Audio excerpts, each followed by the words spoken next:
నమస్కారం, welcome to Suman TV. నేను గీతాంజలి. ప్రస్తుతం మనతో పాటు శ్రీ జగదాంబ త్రిశక్తి పీఠాధిపతులు తాళ్ళూరి బనారస్ గురూజీ గారు ఉన్నారు. వారితో మాట్లాడదాం.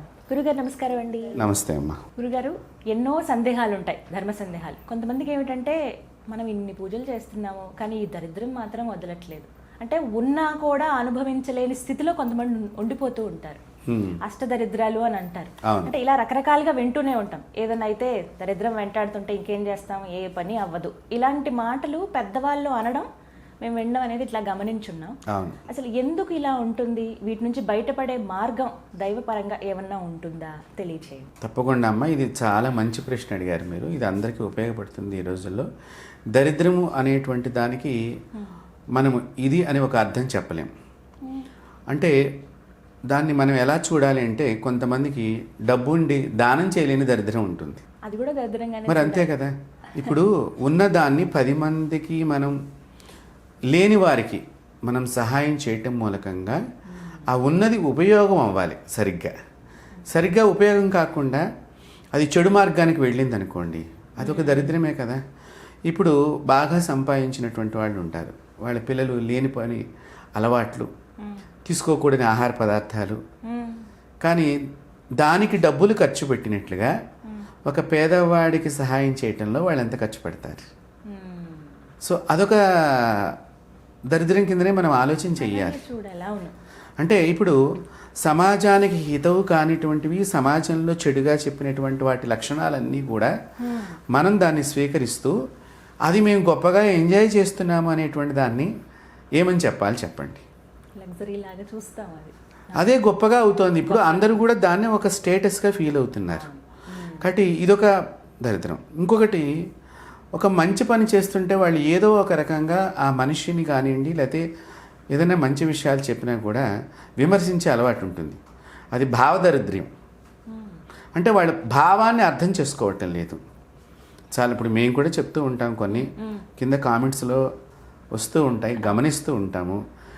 అది మనం ఎందుకు ఏమిటి అనేటువంటి భావదారిద్రం, అంటే వాళ్ళ ఆలోచనలో దరిద్రం ఉన్నది, సో అర్థం చేసుకుంటంలో దరిద్రం ఉన్నది. సో ఇలాంటిది ఒక, అంటే విజ్ఞానంగా మనం ఆలోచన చేస్తే, ఒక మనిషిగా కనుక మనం ఆలోచన చేస్తే ఇదొక దరిద్రం. సరే, జన్మజన్మల ఏవో కర్మదోషాలను, గ్రహదోషాలను, పితృదోషాలను, మనిషికి సంతానం లేక కొంతమంది, అలాగే సంతానం ఉండి ఉత్తమమైన సంతానం లేక కొంతమంది, తర్వాత ఆహారం లేక కొంతమంది. పాపం ఈ రోజుల్లో చాలా భారీ వర్షాలు బాగా సంభవించి మనం ఎంత కష్టపడ్డా మన రైతులు చాలా దరిద్రాన్ని అనుభవిస్తున్నారు. పంట చేతికి అందక, ఒకవేళ పంట చేతికి అందినా కూడా ఆ రైతుకి ఆనందం లేకుండా అయిపోతుంది, ధర ఉండదు, ఏదో ఒక రకంగా ఇబ్బంది. కాబట్టి ఒక్కొక్కరిది ఒక్కొక్క రకమైనటువంటి దరిద్రం. ఇంకా డబ్బు సంపాదించాలి అనేటువంటి బాధ లోపల ఉంటుంది సంపాదించిన వాడికి కూడా. అది కూడా ఒక దరిద్రం కిందనే మనం ఆలోచించేది. సో అసలు ఈ దరిద్రాలన్నీ పోవాలి. తర్వాత ఆహారం లేకుండా నిరంతరం బాధపడే పేదవాళ్ళు, కడు పేదవాళ్ళు చాలామంది ఉంటారు. అలాంటి కానీ భక్తిలో కూడా ఒక దరిద్రం ఉంటుంది. అంటే ఏంటంటే, ఆ భగవంతుడు ఎందుకు వీళ్ళకి మనసు సరిగ్గా లేకుండా జపం చేయటం ఒకటి. ఇప్పుడు ఆ గురువుగారు గొప్పంట, ఈ గురువుగారు గొప్పంట, మనం ఏదో మామూలు గురువుగారి దగ్గర మంత్రం తీసుకున్నామేమో అని కొంతమంది శిష్యుల్లో ఇలాంటి భావన కలగటం, ఇది దరిద్రం. ఇది భక్తిలో దరిద్రం అంటే. కాబట్టి మరి ఇలాంటి దరిద్రాలన్నీ పోగొట్టడానికి చక్కని దేవత ఉంది. ఆవిడ పేరే ధూమవతి అమ్మవారు. దశమహావిద్యల్లో 7వ మహావిద్యగా చెప్పబడినటువంటి అమ్మవారే ధూమవతి.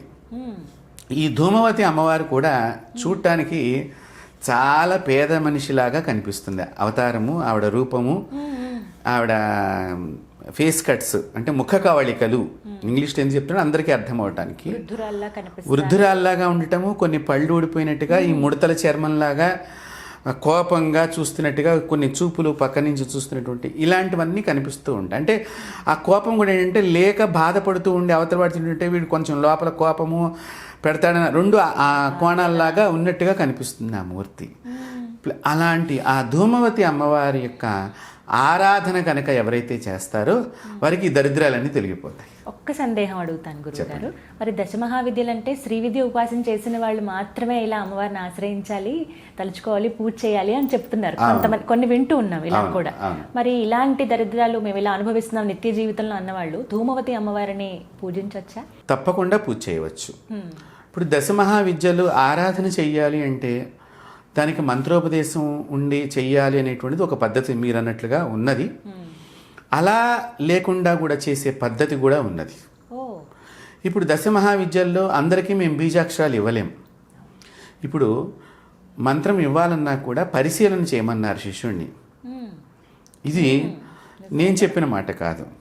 సాక్షాత్తు మహావిష్ణువు హయగ్రీవుడిగా ఉద్భవించి అగస్త్యుల వారిని పరిశీలన చేసి చేసి చేసి తర్వాత శ్రీ విద్య గురించి తెలియచేశారు. వారే అంత అగస్త్యుల వారిని పరిశీలన చేశారంటే ఈ రోజుల్లో మనం అంటే చాలా మటుకు నేను గమనిస్తున్నాను, టీవీలోనే మంత్రాలు ఉపదేశం చేసేయటం, అక్కడ స్క్రోలింగ్లో ఆ మంత్రాన్ని ప్రజెంట్ చేయటం, ఇదంతా కూడా దోషం కిందనే మనం చూడాలి.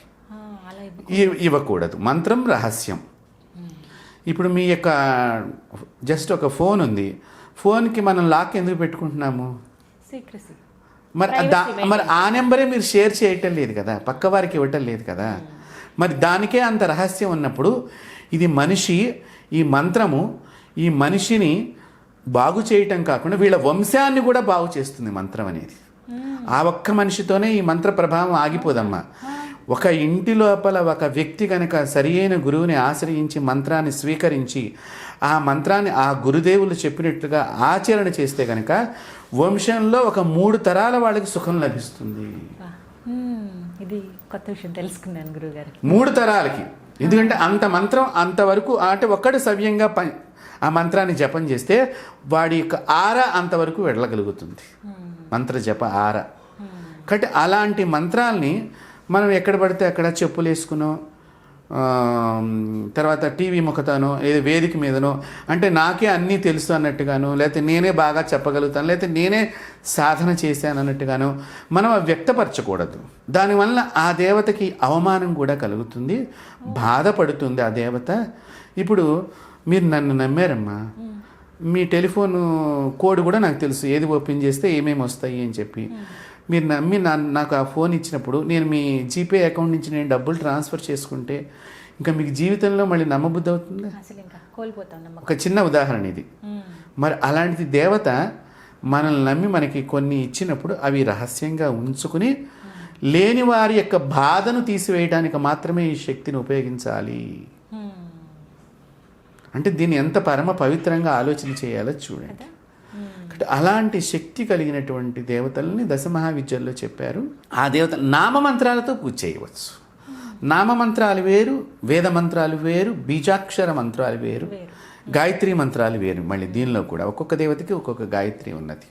ఒకటి నామమంత్రాలు. ఇప్పుడు మనం ధూమవతి అని అన్నాము, ఆ అమ్మవారిని స్త్రీ అక్షరం ముందర కలపండి, చివర నమహాకారం చెప్పండి, తప్పు లేదు దానికి.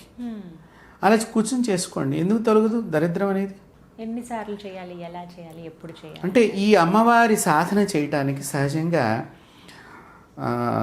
మనకి లోకంలో ఒక చిన్న బాధగా ఉండేటువంటి విషయము, పుణ్యస్త్రీలు చేయడానికి పెద్దగా ఇంట్రెస్ట్ చూపించరు. అమ్మవారు అలా ఉండేసరికి ఒకటి. రెండోది అమ్మవారు కూడా వైధవ్య దేవత. సో అందుకని మనం ఆవిడని చేస్తే అని మనకు వైధవ్యం వచ్చేస్తుందేమో అనేటువంటి ఒక చిన్న అనుమానం ఉంటుంది. కానీ వైధవ్యం అనేటువంటి దరిద్రాన్ని కూడా తీసేటువంటి దేవతయే ధూమవతి. అలాంటి దేవతని మనం ఆరాధన చేయటంలో ఎటువంటి ఇబ్బంది పడాల్సిన అవసరం లేదు. చక్కగా మనం శుచులై ఉండాలి. స్నానం చేసి చక్కగా శుభ్రంగా ఉండి శుభ్రమైనటువంటి వాతావరణంలో శుభ్రమైన ప్రదేశంలో హాయిగా మనం కూర్చుని జపం చేసుకోవచ్చు దేవతని. ఆ జపం చేసుకునే క్రమంలో ఆ దేవతకి ఎలాంటివి పదార్థాలు ఇష్టము, ఆ దేవతకి ఎలాంటి వస్త్రాలంటే ఇష్టము, ఆ దేవతకి ఎలాంటివంటే ఇష్టము. ఇప్పుడు చూడండి, మన చిన్నపిల్లలకి కనుక మనం అన్నం పెట్టేటప్పుడు ఒకడు పాయసాన్నం ఎక్కువ తింటాడు, ఒకడు పెరుగన్నం ఎక్కువ తింటాడు. సో మనం వాళ్ళకి అది ఎక్కువ ఉంటుంది. కాబట్టి అలాగే దేవతలు కూడా అందుకని చిన్నపిల్లల్ని భగవత్ స్వరూపుల కింద చూపించారు. కాబట్టి అలాంటి విషయంలో మనము ఈ ధూమవతి అమ్మవారి ఆరాధన ఎవరైనా చేయవచ్చు. ఈ ఎలా చేయాలనే పద్ధతిలో ఈవిడ వైధవ్య దేవత అనే భావంతో మనం చేయకూడదు. నెంబర్ 1. నెంబర్ 2, ఈ చేసేటువంటి వారు శ్వేత వస్త్రాన్ని ధరించేయటం, అంటే తెలుపు రంగు వస్త్రాన్ని ధరించడం చాలా మంచిది. అయితే కొంచెం పుణ్యస్త్రీలకి ఇబ్బంది పడతారు కాబట్టి ఇలా ఒక శాలువా లాంటిది కానీ, ఒక చున్నీ లాంటిది కానీ ఇప్పుడు తెలుపు రంగు ఉన్నది భుజం మీద వేసుకుని చేయటం కూడా మంచిదే, కప్పుకోవచ్చు. కాబట్టి ఆవిడకి ఆ వర్ణాన్ని మనం చూపిస్తున్నట్లుగా భావన చేయటం.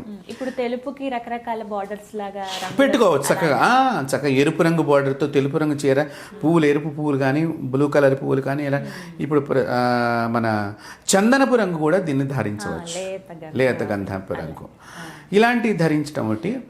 తర్వాత ఈ జపం చేసేవారు ఈ అమ్మవారిని ఎప్పుడూ కూడా పొగ దగ్గరగా ఉండాలి. అంటే మనం అగరబత్తీలు మనం ఒక 2 పుల్లలు ఎదురుగుండా పెట్టుకుని ఒక స్టూల్ మీదుగా పెట్టుకుని ఆ పొగని చూస్తూ జపం చేయటం మూలకంగా విశేష ఫలితాన్ని పొందుతారు. ఒకటి. రెండోది, కూర్చునే ఆసనం కూడా శ్వేతమైనటువంటి ఆసనం ఉండాలి. తెలుపు రంగు ఒకటి చక్కని పట్ట మనం కూర్చుని కానీ వస్త్రం కానీ వేసుకుని దాని మీద కూర్చోవచ్చు. అయితే కాళ్ళు భూమి మీద ఆనకూడదు చేసేటప్పుడు. ఇది బీజాక్షరం చేసినా సరే, నామమంత్రం చేసినా సరే, గాయత్రి మంత్రం చేసినా సరే, దశమహావిద్యల్లో ఆ అమ్మవారికి సంబంధించినటువంటి విద్యకు సంబంధించిన మంత్రాలు చేసినా సరే ఇదే నియమం. తర్వాత భస్మాన్ని శరీరానికి ధరించడం చాలా ముఖ్యం. తెలుపు రంగు పూసల మాల పట్టుకుని జపం చేయటం చాలా మంచిది. అంటే ముత్యాలు, ఈ ముత్యాల మాల కానీ చిన్న చిన్న గవ్వలు దొరుకుతాయి మనకి, అది కొంచెం తెలుపు రంగుగా ఉండే గవ్వలు కూడా ఉంటాయి. అవి తామర గింజకి పైన పొట్టు తీసేస్తే లోపల తెలుపు రంగు వస్తుంది. ఆ తామర పొట్టు తీసేసినటువంటి గింజలతో కూడా, ఆ మాలతో కూడా ఇవి జపం చేయవచ్చు. సో తెలుపు రంగు పుష్పాలని ధారణ చెయ్యాలి. ఇప్పుడు దానికైతే పుణ్యస్త్రీలు పెద్దగా ఇబ్బంది పడలేదు, ఎందుకంటే సన్నజాజులు, విరజాజులు, మల్లెలు ఉన్నాయి. దానిలో నందివర్ధన పువ్వులు ఇవి చేసినట్లయితే, ఇక్కడ నందివర్ధన పువ్వులతో కనుక చేస్తూ ఆ నందివర్ధన పువ్వుల్ని పూజ చేస్తూ అమ్మవారికి ఒక్కొక్కసారి నామంతో చేసి ఆ పువ్వులని కళ్ళ మీద పెట్టుకున్నట్టయితే కంటికి సంబంధించిన వ్యాధులు తొలగిపోతాయి. అంత ప్రయోగం ఉన్నది ఈ నందివర్ధన పువ్వులతో అమ్మవారిని ఆరాధన చేస్తే. మరి అమ్మవారి ఫోటో కానీ అంటే మనం ఫోటో కూడా పెట్టుకోవచ్చు. మనకి ఇప్పుడు బయట అన్ని చోట్ల కూడా లభ్యమవుతుంది. ఇప్పుడు అందరూ కూడా గూగుల్ని సెర్చ్ చేయటం అనేది ఎక్కువగా ఉంది కాబట్టి చేయించుకోవచ్చు. అయితే ఈ దేవతని ఆరాధన చేయటంలో ఇలా దరిద్రాన్ని పోగొట్టుకునే కాకుండా క్యాన్సర్ వ్యాధితో బాధపడుతున్నటువంటి వారు ఈ దేవతని ఆరాధన చేస్తే క్యాన్సర్ వ్యాధిని తగ్గించేటువంటి దేవత. అంతేకాకుండా హెచ్ఐవి సంబంధించిన వ్యాధితో బాధపడుతున్నటువంటి వారు ఈ దేవతని ఆరాధన చేస్తే ఆ వ్యాధి తగ్గుతుంది. నేను గతంలో అలాంటి సమస్యతో బాధపడే వాళ్ళు నా దగ్గరికి వచ్చినప్పుడు ఈ అమ్మవారికి సంబంధించి నేను మంత్రించి వారికి ఇచ్చినప్పుడు ఆ అనుగ్రహం ఆ దేవత వారి మీద కురిపించిందేమో, వారికి ఆ వ్యాధులు తగ్గిపోయినాయి. అంతేకాకుండా ఇప్పుడు మన తెలంగాణ ప్రాంతంలో కానీ, కొంత ఒరిస్సా ప్రాంతం కానివ్వండి, కొన్ని ప్రాంతాల్లో ఆంధ్ర ప్రాంతాల్లో కానివ్వండి, అలాగే మహారాష్ట్రలో కానివ్వండి, చేతబడి బాణామతి అనేటువంటివి మనం ఎక్కువగా వింటూ ఉంటాం. సో అలాంటి దోషం మాకు జరిగింది అని ఎవరైతే బాధపడుతున్నారో ఈ అమ్మవారిని ఆరాధన చేస్తే క్రమేపీ ఆ బాధలు తొలగిపోతూ ఉంటాయి. అంత గొప్ప దేవత ఈ ధూమవతి అమ్మ. ఇన్ని రోజులంటూ నియమం పెట్టుకోవాలండి? అంటే ఇప్పుడు మనకి అది పోయిందని తెలియాలి అంటే నీకుగా నువ్వు అనుభవంలోకి రావాలి కదమ్మా. అప్పటిదాకా దీన్ని మనం చేస్తూనే ఉండాలి. అదే చక్కని గురువులు తెలిసిన వాళ్ళు ఉంటే కనుక వాళ్ళు తపశ్శక్తిని మనకు కొంచెం చేస్తే మనకు తొందరగా ఆ బాధ నుంచి విముక్తులం అవుతాం. కాబట్టి ఇలాగ ఈ ధూమవతి అమ్మవారిని కనుక ఆరాధన చేస్తే సర్వదరిద్రాలు, ఒక్క దరిద్రం కాదు, సర్వదరిద్రాలు, గర్భదరిద్రాలు అన్నీ కూడా తొలగిపోతాయి అని చెప్పడంలో ఎటువంటి సందేహం లేదు. ఇంకా మన అంటే ఎక్కడున్నా సరే స్మరించుకోవచ్చు అమ్మవారిని, ఇలా మాత్రమే అనేమన్నా ఉంటుంది? అంటే స్థిరంగా స్థిరంగానే కూర్చొని చేయాలి, ఎక్కడ పడితే అక్కడ చేయకూడదు ఒకటి. ఎందుకంటే ఇప్పుడు ఆ ప్రదేశంలో మనకి మైలు ఉంది లేనిది తెలియదు. మైలు వ్యక్తులు సంచరించే ప్రదేశం నడుస్తున్నప్పుడు బయట మనం ఏదో ఆఫీసులో కూర్చున్నామండి మేము లోపల అనుకోవచ్చా అనుకుంటే ఇప్పుడు ఆఫీసుల్లో వెళ్ళే వాళ్ళందరూ కూడా అన్ని ఆచారాలు పాటించటం లేదు. తర్వాత అలాంటి ప్రదేశంలో మనం కూర్చుని స్మరణం చేయటం అనేటువంటిది అంత ఉత్తమం కాదు. కొంతమంది మేము బస్సుల్లో కూర్చొని చేసుకోవచ్చా మేము పెడుతుంటే ఈ విష్ణునామాన్ని కానీ శివనామాన్ని కానీ అమ్మవారి నామాన్ని కానీ 2 అక్షరాలు కలిగినటువంటి నామావళిని చేసుకోవచ్చు ఆ ప్రాంతంలో. దానికి ఎప్పుడూ కూడా చెప్పలేదు. ఒకటి సహజంగా మనకి చేయగా ఏమవుతుంటేనేమో తెలియకుండా నోట్లోంచి గబుక్కున బయటకు వచ్చేస్తూ ఉంటాయి అవి. అలాంటి ఇబ్బందులు మనం పడకుండా ఉండటానికి నియమాలను పెట్టుకుని చేయటం ఉత్తమం. రోజు ఉదయం ఎంత టైం అని పెట్టుకుని అందులో ఈ అమ్మవారికి సాయంత్రం పూట చాలా ఇష్టకరం. రాత్రిపూట నిశిరాత్రులు అయితే ఒక్కొక్కసారి వాళ్ళ అదృష్టం బాగుండి అయితే ఒక 2-3 రోజుల్లోనే తొందరగా మన దగ్గరికి వచ్చినట్టుగా కూడా మనకి మన ప్రకృతి మనతో మాట్లాడుతూ ఉంటుంది. ఎప్పుడు కూడా దేవతలు మన దగ్గర ఉన్నారు అని చెప్పడానికి, దేవతాశక్తి మన దగ్గర లేదు అని చెప్పడానికి ప్రకృతియే ప్రధానమైన కారణం. దాని ద్వారా తెలుసుకోవచ్చు. కానీ అమ్మవారి అనుగ్రహం ఉంటే అష్టదరిద్రాలే కాదు, ఎటువంటి దరిద్రాలైనా తొలగిపోతాయి. గర్భదరిద్రాలన్నీ కూడా తొలగిపోతాయి. చాలా చక్కగా వివరించారండి. ఇది తెలుసుకుంటే కనుక చాలామంది అమ్మవారి ఆరాధనతో ఈ పూజలతోటి వాటిని తగ్గించుకోవచ్చు. ధన్యవాదాలు గురువు గారు. నమస్తే.